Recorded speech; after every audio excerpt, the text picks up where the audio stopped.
Kung wala talaga sa pagmamakaawa, pamimilit o paghabol ang susi para pagsisihan niya ang pagkawala mo, paano?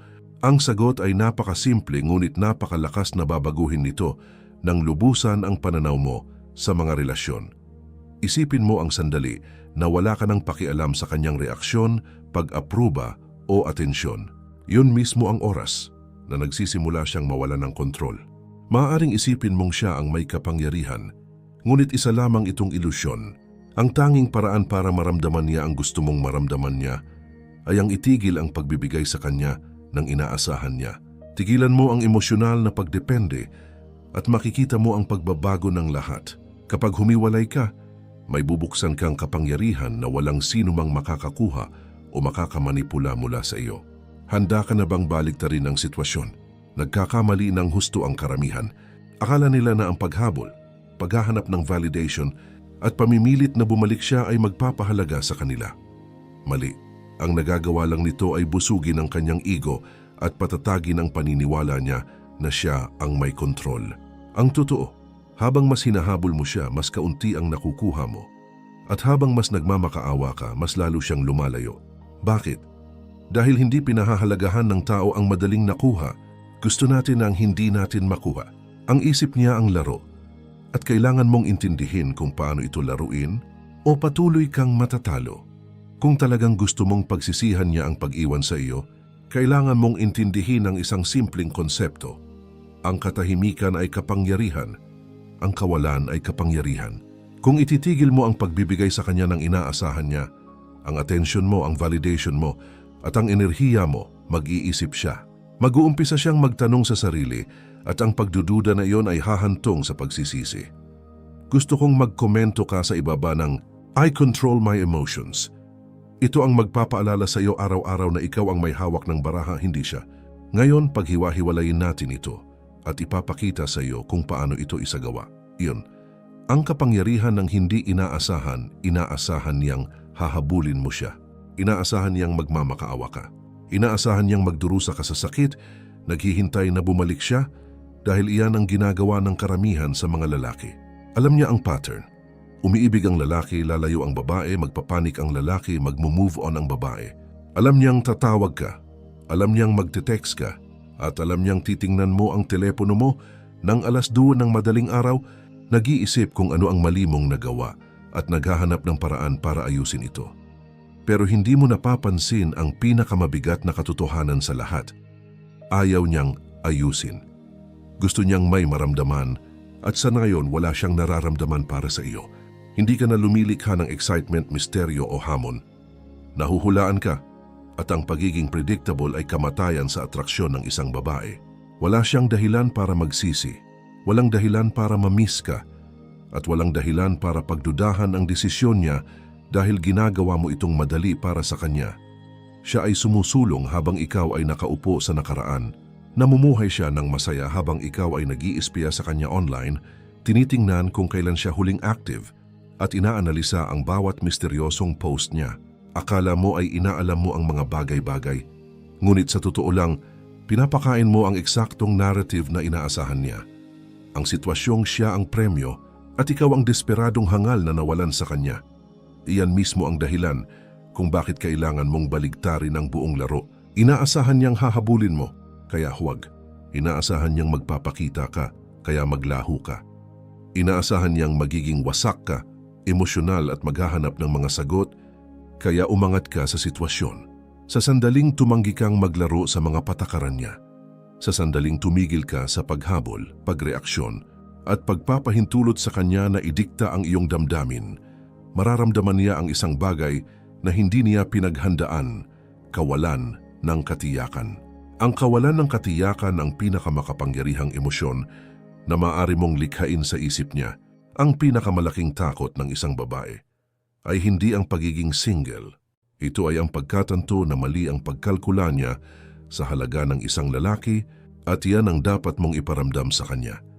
Dapat kang maging ang lalaki na masyado siyang bulag para makita noon ang lalaking hindi siya kailangan.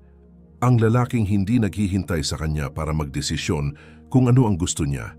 Dapat kang maging ang lalaking unang umaalis nang hindi lumingon. Yan ang klase ng lalaki na pinagsisisihan niyang nawala, hindi ang nagpapadala ng mahahabang paragraph tungkol sa kanyang nararamdaman, hindi ang nagtatangkang magpaselos sa kanya sa social media games, at hindi ang naghihintay sa kanya tulad ng isang lost puppy. Ito ang naglaho na parang bula, na parang hindi niya kailangan siya kailanman. Kunin muli ang iyong halaga, huwag mo itong bigyang kahulugan ng mali. Hindi ito tungkol sa pagbabalik niya. Ito ay tungkol sa pagkuha ng iyong kapangyarihan at pag-unawa sa iyong halaga. Huwag mong hayaan ang sarili mo na maging emotional safety net ng isang babae muli. Kung hindi mo ito matutunan ngayon, uulitin mo ang parehong cycle ng paulit-ulit. Nawawalan ng oras, enerhiya at self-respect. Kailangan mong itigil ang pagpapahintulot sa mga babae na idikta ang iyong halaga. Itigil ang pag-iisip na may nawala sa iyo noong umalis siya. Siya ang nawalan sa iyo. Sa sandaling isapuso mo iyan, panalo ka. Hindi dahil bumalik siya, kundi dahil sa wakas ay nauunawaan mo na kung paano gumagana ang laro. Hindi ka na ang naghahabol, ikaw na ang hinahabol. Hindi mo na sinusubukan na kumbinsihin siya sa halaga mo. Ikaw na ang nagpapasya kung karapat-dapat ba siya sa oras mo. Gusto mo bang malaman kung paano mo siya pagsisihan sa pagkawala mo? Maging isang lalaki na hindi na niya makukuha muli. Ibig sabihin ay itigil ang lahat ng kontak.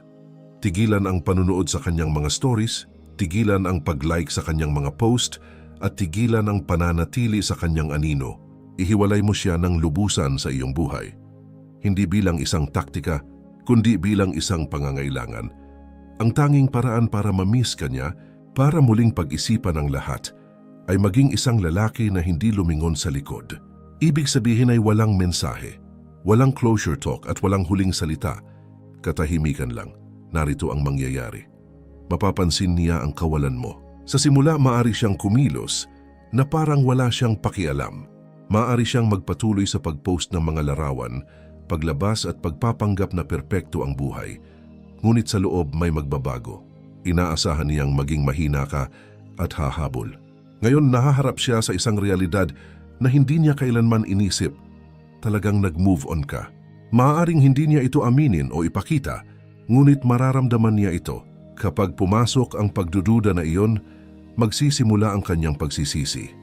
Ito ang psikolohikal na kapangyarihan ng katahimikan. Ang katahimikan mo ay naguudyok ng pagsisisi dahil ang utak ng tao ay nakakabit upang maghangad ng hindi nito makuha. Kapag laging magagamit ang isang bagay, binabaliwala natin ito. Ngunit sa sandaling tuluyan itong nawala, nagsisimulang mag-obses ang isip dito at sinisimulan nating maramdaman ang bigat ng kawalan nito. Ito mismo ang dahilan kung bakit ang katahimikan mo ang pinakamakapangyarihan mong sandata. Kapag tumigil ka sa pag-abot, pagreaksyon at pagbibigay sa kanya kahit na ang pinakamaliit na atensyon, lumilikha ka ng kakulangan, scarcity. At ang kakulangan ay lumilikha ng halaga. Dito nabibigo ang karamihan sa mga lalaki. Akala nila ay kaya nilang magpanggap na walang pakialam habang lihim na umaasa na mapapansin niya. Nagpo-post sila ng mahiwagang social media stories o gumagawa ng mga banayad na galaw para magdulot ng selos. Lahat iyan ay kahinaan, kita niya iyan. Kung may ginagawa ka na ang layunin ay makuha ang atensyon niya, talo ka na. Hindi ka nagpapatahimik para mamiss ka niya, nagpapatahimik ka. Dahil hindi na siya karapat-dapat na makakuha ng akses sa iyo. Nagpapatahimik ka dahil may mas mahusay kang gagawin kaysa maglaro ng emosyonal na laro sa isang babaeng umalis. Kapag nag-ooperate ka mula sa mindset na ito, talagang magmo-move on ka. At kapag nag-move on ka, nagiging ikaw ang lalaking inakala niyang madali niyang mapapalitan, ngunit hindi talaga. Sa simula, hindi siya magre-reaksyon. Iisipin niyang nagpapahinga ka lang. Iisipin niyang bibigay ka rin sa huli at babalik na gumagapang tulad ng bawat lalaki bago ka. Ngunit pagkatapos ang mga araw ay magiging linggo at hindi ka pa rin nagpapakita o nagtatanong, iyon ang oras na magsisimulang gumuho ang kanyang kumpiyansa. Magsisimula siyang magtanong sa sarili ng mga tanong na hindi niya pinaghandaan. Nagkamali ba ako sa kanya? Minahal ba talaga niya ako? Pinalitan na ba niya ako? Bakit hindi niya ako hinahabol? At ang pinakamasamang pag-iisip sa lahat, nawala ko na ba siya ng tuluyan? Iyon ang oras na magsisimulang lumubog ang pagsisisi. Ang pinakamalaking takot niya ay hindi ang pagiging single. Ito ay ang pagkatanto na nagkamali siya ng pagpili. Ang takot na sobrang tinantiyan niya ang kanyang halaga sa buhay mo. Akala niya ay madali kanyang mapapalitan, ngunit ngayon ay hindi na siya sigurado. Habang inaasahan niyang guguho ka, naglaho ka. Habang hinihintay niya na tumakbo kang pabalik, wala kang ibinigay sa kanya. Sa kawalan na iyon, lalago ang kanyang pagsisisi tulad ng isang sunog na hindi niya kayang patayin. Maaari siyang sumubok na pigilin ito. Maaari niyang abalahin ang sarili sa atensyon mula sa ibang mga lalaki. Ngunit gaano man karaming bagong tao ang libangin niya, wala sa kanila ang magdadala ng parehong bigat tulad ng lalaking dating nasa kanya ngunit nawala. Kapag inalis mo ang sarili mo ng lubusan, hindi lang ikaw ang nawawala sa kanya. Nawawala sa kanya ang bersyon ng sarili niya na nakaramdam ng pagiging gusto, hinahangad at hindi mapapalitan sa mundo mo. Iyan ang magpapahirap sa kanya. Sa huli, habang mas binabaliwala mo siya, mas lalo niyang nararamdaman ito. Habang mas kaunti ang reaksyon mo, mas lalo niyang napapansin.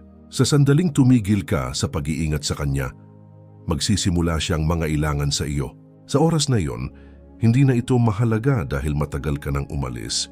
Namumuhay ng isang buhay na wala na siyang akses.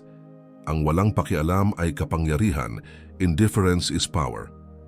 Ang sandali na tunay kang maging walang pakialam ay ang sandali na nabawi mo ang kontrol.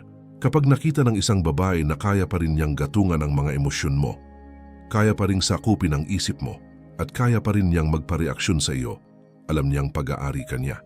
Ang kaalaman na iyan ay nagpapanatili sa kanya sa komportabling kalagayan at nagpapatibay sa kanyang kontrol.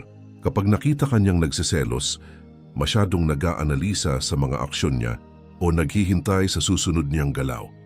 Alam niyang nasa hawak pa rin niya ang iyong leeg at hinding-hindi niya iyan igagalang.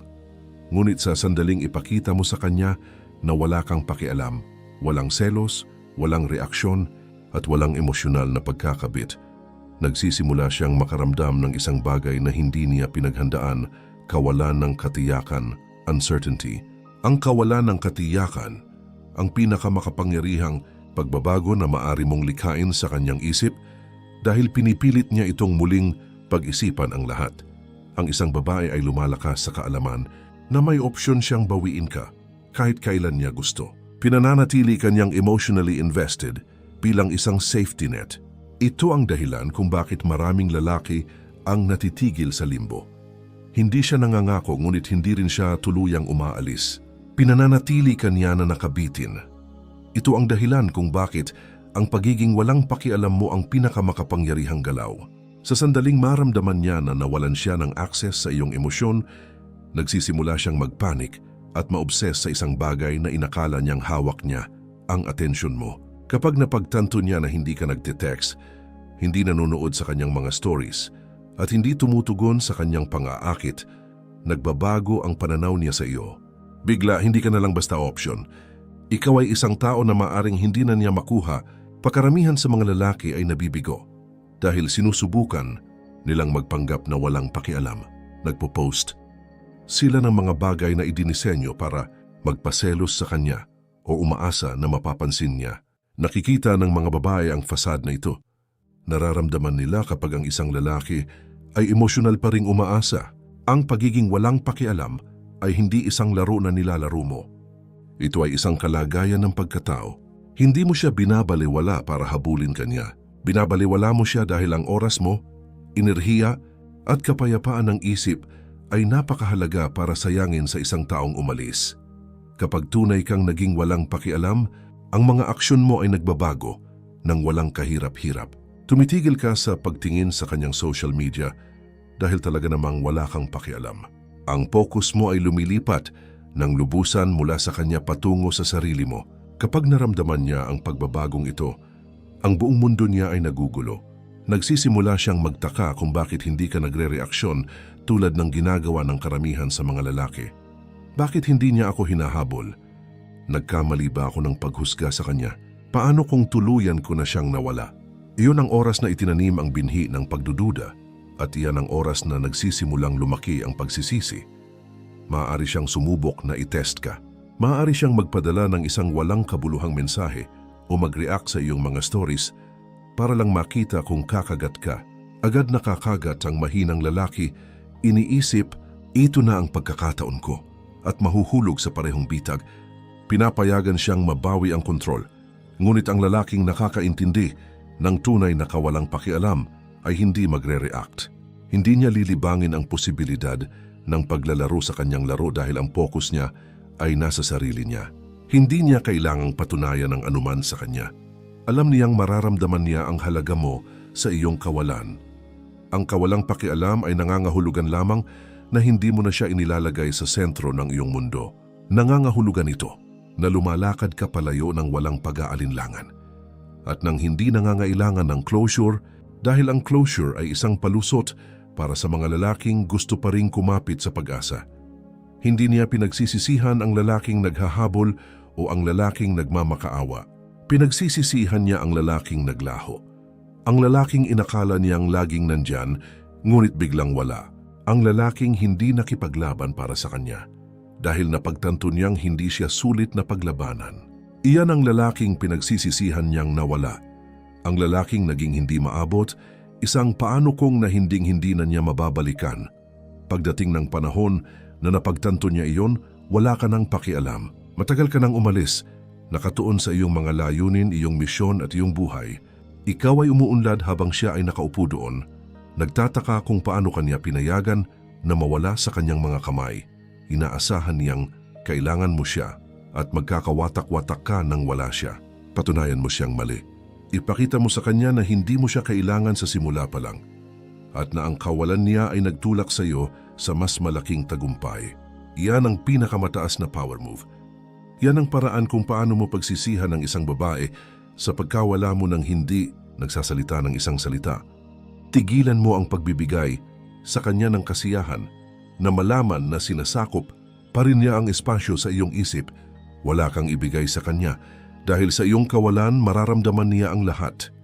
4. Ititest ka niya. Itutulak niya ang mga limitasyon mo at maghahagis ng maliliit na pang-akit, bitag at mind games para makita kung may kontrol pa rin siya sa iyo. Kung mag-fail ka, kung magre-react ka, kung hahabol ka, kung ibibigay mo sa kanya ang sagot na hinahanap niya, tapos ka. Babalik ka sa simula, sa posisyon ng mahina. Desperadong lalaki na inakala niyang madali niyang mapapalitan. Hindi ito ginagawa ng mga babae ng may kamalayan. Nakatanim ito sa kanilang sikolohiya. Kailangan kanilang itest dahil sa kaibuturan kailangan nilang malaman kung tunay ka bang malakas o nagpapanggap lang. Kailangan nilang makita kung talagang hindi ka maabot tulad ng sinasabi mo dahil kung mahina ka, emosyonal na walang stabilidad o nananatili pa rin sa nakaraan, wala kang silbi sa kanya. Dito nabibigo ang napakaraming lalaki. Akala nila na dahil nagpakita siya ng interes sa isang inosenteng mensahe, nagbago na ang isip niya. Hindi, nagtitest lang siya, tinitingnan kung may hawak pa rin siya sa iyo. Sa sandaling kagatin mo ang pang-aakit, sa sandaling sumagot ka, sa sandaling ipakita mo kahit ang pinakamaliit na pangangailangan, neediness, alam niya. Alam niyang hindi ka pa rin nagbabago at ikaw ang parehong lalaki na iniwan niya. Maaari ka niyang itest sa mga paraan na hindi mo agad makikilala. Maaari siyang aksidenteng mag-text sa iyo ng isang walang kabuluhang bagay. Maaari siyang biglang mag-like ng isang lumamong litrato o magpakita sa iyong mga stories pagkatapos ng ilang linggong katahimikan. Maaari siyang magpadala ng mensaheng sana ay ayos ka para lang makita kung agad kang aagap sa pagkakataong makipag-usap sa kanya. Muli gugupo ang karamihan sa mga lalaki.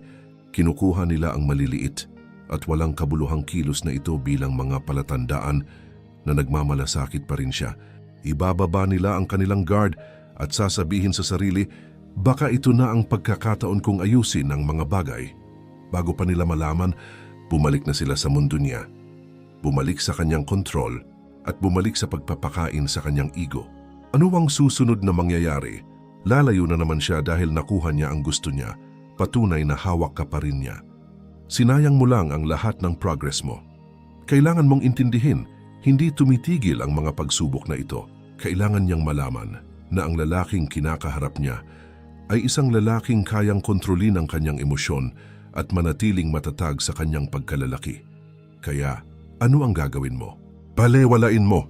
Huwag kang gumawa ng anuman. Nag-like siya ng litrato mo? Huwag mo ring i-like ang kanya. Nagpadala siya sa iyo ng mahinang mensahe? Huwag kang sasagot. Sinubukan niyang aksidenteng makasalubong ka? Magpatuloy ka lang sa paglalakad. Kapag napagtanto niya na walang gumagana sa kanyang mga trick at na hindi niya makuha ang emosyonal na reaksyon na inaasahan niya, iyon ang oras na magsisimula ang pagpanik. Iyon ang oras na magsisimula siyang magtaka kung tuluyan ka na nga ba niyang nawala.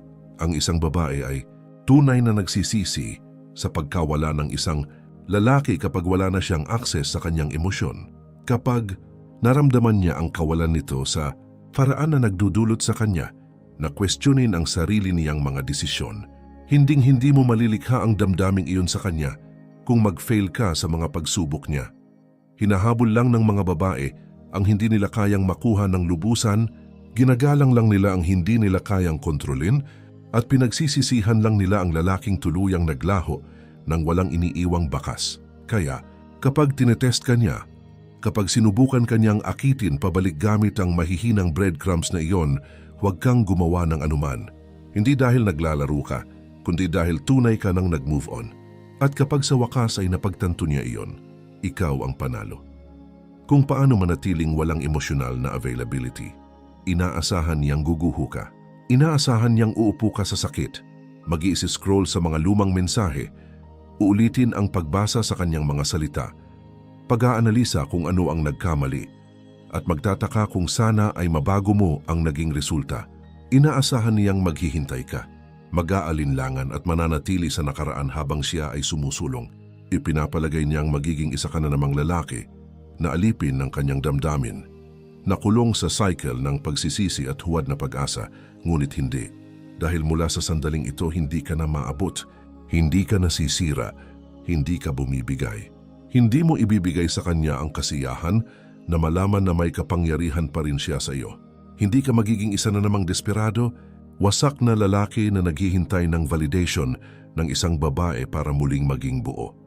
Dapat mong matutunan ang sining ng walang emosyonal na availability, hindi bilang isang laro o taktika ng manipulasyon, kundi bilang isang paraan ng pagpapanatili ng sarili, self-preservation.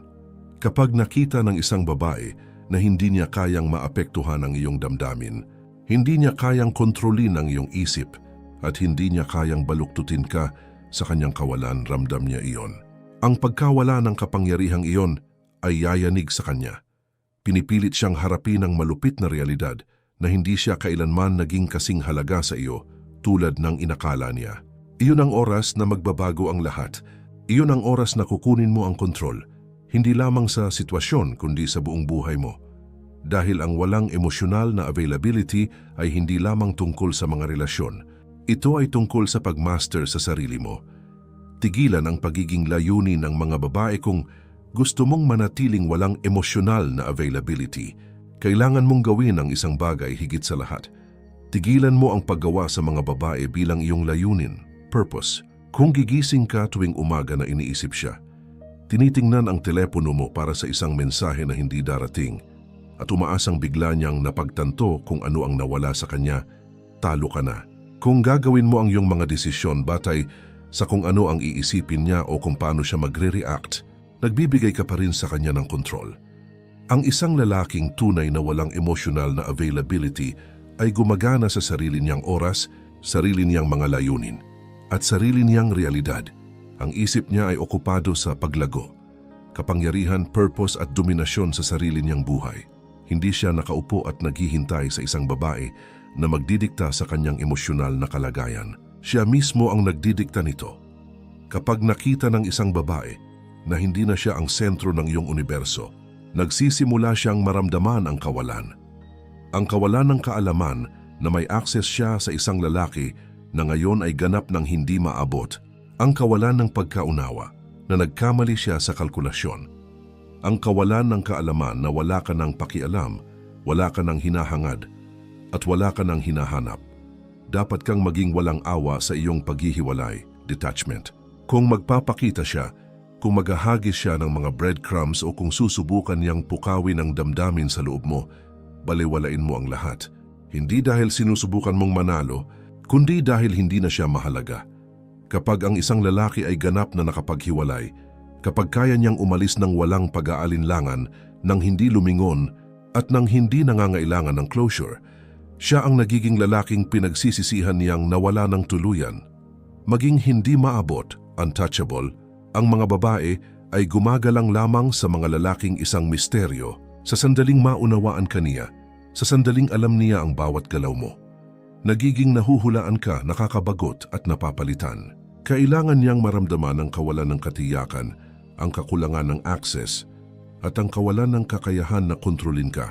Kailangan niyang manatili sa kakulangan ng ginhawa ng pagtataka, kung bakit wala kang pakialam, kung bakit hindi ka apektado, at kung bakit hindi ka tumatakbo, pabalik sa kanya tulad ng inaasahan niya. Nabibigo ang karamihan sa mga lalaki dito dahil hindi sila tunay na nagmo-move on. Nagpapanggap silang walang pakialam, ngunit inilalabas sila ng kanilang mga aksyon. Pinapanood pa rin nila ang kanyang mga stories, tinitingnan pa rin ang kanyang online status, at naghihintay pa rin sa araw na babalik siya at nararamdaman niya iyon. Alam niya kung kailan ang isang lalaki ay tunay na umalis at kung kailan ang isang lalaki ay nagpapanggap lang. Hindi ka lang umaarte na walang emosyonal na availability. Nagiging iyon ka. Binabago mo ang iyong isip upang tigilan ang paglalagay ng halaga sa kanyang atensyon, kanyang mga salita at kanyang presensya. Sinasanay mo ang sarili mo na gumising araw-araw na may misyon na mas malaki kaysa sa kanya. Bumubuo ka ng isang buhay na napakalakas, napakamagnetic at hindi madaig na kahit na magmakaawa pa siyang bumalik, hindi ka man lang kukurap. Tigilan mo ang paghihintay sa isang babae na i-validate ang iyong halaga. Tigilan mo ang paghahanap ng closure. Tigilan mo ang pagbibigay ng enerhiya sa isang taong umalis. Tumutok ka sa pagiging isang lalaki na napakalakas emosyonal na hindi matitinag at nakatuon sa sarili niyang landas. Kaya't nagiging walang kabuluhan siya sa iyong mundo. At kapag napagtanto niya, kapag naramdaman niya ang iyong kawalan sa buong puwersa nito, iyon ang oras na pagsisisihan niya ang lahat. Aekson ang pagbabago. Hahabulin ka niya, tumigil ka sa paghabol. Tumigil ka sa pagre-react. Tumigil ka sa paglalaro sa kanyang mga laro. At ngayon may kakaibang nangyayari. Sa simula, kumpiyansa siya. Akala niya ay naisip na niya ang lahat. Akala niya ay magiging katulad ka lang ng bawat lalaki. Madaling palitan, madaling kontrolin, at madaling kalimutan. Ngunit ngayon, nagsisimula siyang questionin ang lahat. Nagsisimula siyang maramdaman ang isang bagay na hindi niya inaasahan. Pagdududa. Nagsisimula siyang magtaka kung nagkamali ba siya. Nagsisimula siyang tingnan ang iyong social media nang mas madalas para lang makita kung ano ang ginagawa mo. Nagsisimula siyang magtanong tungkol sa iyo sa mga magkakakilala ninyong kaibigan, sinusubukan na sukatin kung nag-move on ka na. Nagsisimula siyang magpakita sa mga lugar kung saan alam niyang makikita ka. Hindi dahil gusto niyang makipagbalikan agad, kundi dahil kailangan niyang malaman ang isang bagay. Kailangan niyang malaman kung nagmamalasakit ka pa rin. Kailangan niyang malaman kung opsyon ka pa rin dahil kung hindi nagbabago ang lahat. At dito muling nabibigo ang karamihan sa mga lalaki. Sa sandaling makita nila siyang bumabalik, sa sandaling makita nila siyang nagpapakita ng anumang uri ng interes, agad silang tumatalon sa pagkakataon. Nagsisimula silang manligaw muli. Nagsisimula silang bigyan siya ng lahat ng validation na nawawala sa kanya. At sa ganoon panalo siya, nakuha niya ang kumpirmasyon na kailangan niya. Hindi ka kailanman naka-move on sa kanya. Nagpapanggap ka lang. Ngunit, ang lalaking tunay na nakakaintindi ng kanyang halaga, ang lalaking nag-level up na ng husto na. Hindi na niya nakikita siya bilang isang prioridad. Ang lalaking iyon ay hindi man lang kikilalanin ang kanyang pagbabalik. Hindi niya babaguhin ang landas niya. Hindi niya ibabalik ang focus niya sa kanya dahil nanalo na siya. Kapag tumigil ka sa paghabol, kapag tumigil ka sa pagre-react, kapag buong puso mong tinanggap ang sarili mong halaga, wala siyang pagpipilian, kundi ang lumapit sa iyo. Nagsisimula siyang mag-isip tungkol sa iyo ng higit pa sa inaasahan niya.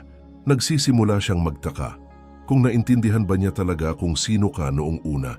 Nagsisimula siyang maramdaman ang bigat ng kanyang desisyon sa paraan na walang dami ng distractions, walang dami ng mga bagong lalaki, at walang dami ng huwad na kumpiyansa ang makakaayos dahil sa unang pagkakataon, hindi ka na available sa kanya.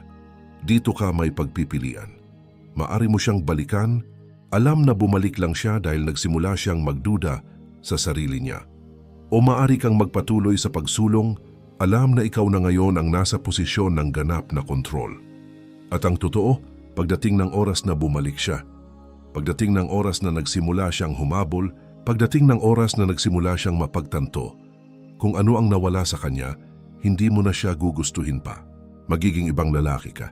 Mag-level up ka ng higit pa sa kinikilala niya, makakabuo ka ng isang buhay na napakalakas, napakakontento, napakayaman, na ang pagbabalik niya ay mararamdaman na parang isang pag-atras. Iyan ang tunay na kapangyarihan. Iyan ang tunay na self-respect. Hahabulin ka niya, ngunit matagal ka nang umalis. Ang totoo, kung gusto mong pagsisihan niya ang pagkawala mo, kailangan mong tumigil sa pag-aalala kung nagsisisi ba siya o hindi. Kailangan mo siyang pakawalan. Kailangan mong ipakita sa kanya na ikaw ang sarili mong tao at na ang iyong emosyonal na kalagayan ay hindi nakasalalay sa kanya. Tandaan, ang katahimikan ay kapangyarihan. Ang kawalan ay kapangyarihan. Ang pagiging walang pakialam ay kapangyarihan. Kapag tumigil ka sa paghabol, pag-validate at pag-angailangan sa kanya, binawi mo ang kontrol ng iyong buhay, iyong emosyon at iyong kapalaran. Gusto kong magkomento ka sa ibaba. I take control of my emotions. Ito ang magiging paalala mo na ikaw ang may kontrol, na ikaw ang may hawak ng kapangyarihan. Kung nakatulong sa iyo ang video na ito, kung may natutunan kang mahalaga ngayon, suportahan ang channel sa pamamagitan ng pag-like, pag-subscribe at pag-share ng video na ito. Sa pagsuporta sa channel na ito, tinutulungan mo ang mas maraming lalaki na malaman ang katotohanan at magkasama, maaari tayong magbago ng buhay.